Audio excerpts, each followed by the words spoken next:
Hello all, welcome to my channel cook with கொத்தமல்லி. ஒரு super சிம்பிளான கிட்ஸ் லஞ்ச் பாக்ஸ் ரெசிபி தான் பார்க்க போகிறோம். Broccoli and veggie rice.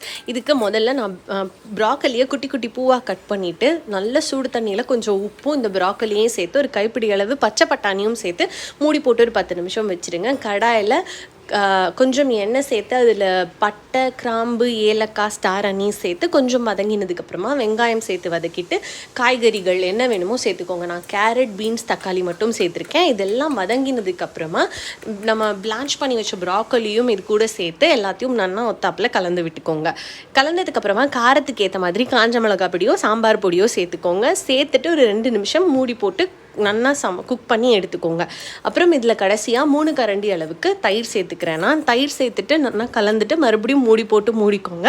அந்த தண்ணி கண்டென்ட் எல்லாம் உறிஞ்சி நல்லா சூப்பராக வந்ததுக்கப்புறமா ஊற வச்ச பாஸ்மதி அரிசியோ இல்லை நீங்கள் என்ன ரைஸ் யூஸ் பண்ணுவீங்களோ இது கூட சேர்த்துட்டு நல்லா கலந்து விட்டுட்டு, நான் பாஸ்மதிக்கு 1 கப் அரிசிக்கு 2 கப் அளவு தண்ணி மெஷர் பண்ணி தண்ணியும் குத்திட்டு பெரிய ஃப்ளேம்லேயே அப்படியே மூடி போட்டு ஒரு 5 நிமிஷம் வச்சுக்கோங்க.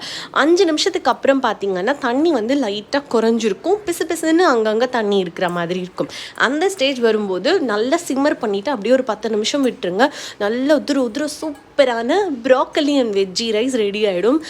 நான் இன்றைக்கி என்னோடய ரைஸை தக்காளி குருமாவோடு தான் சர்வ் பண்ணியிருக்கேன். செம்ம டக்கரான காம்பினேஷனாக இருக்கும். இது கண்டிப்பாக நீங்களும் இதை ட்ரை பண்ணி பாருங்கள். தக்காளி குருமா ரெசிபி லிங்க்கில் மென்ஷன் பண்ணுறேன். என்ஜாய்.